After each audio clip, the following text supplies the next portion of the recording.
Hi everyone, Svetlana Sotak here, and in this video I'm going to show you how to use my Lisbon pouch pattern to make these practical zipper pouches.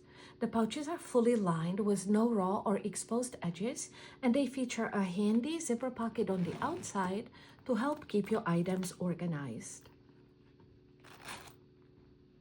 The pattern provides instructions on how to make this pouch in 3 sizes, so you're sure to find the one that fits your needs.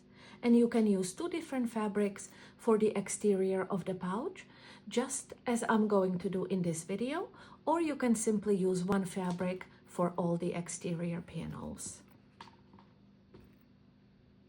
In this video, I will be making a medium size of the pouch, and you can find the cutting measurements for all 3 sizes, as well as step-by-step written instructions and color photos in the pattern.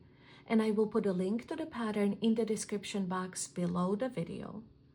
I cut out all my panels according to the cutting measurements provided in the pattern, and I also adhered fusible fleece and fusible interfacing to the wrong side of each of the corresponding panels. This pattern is designed with either a metal or a nylon closed-end zipper in mind, and I will put a link to my favorite metal zippers in the description box below the video. Let's get started, shall we?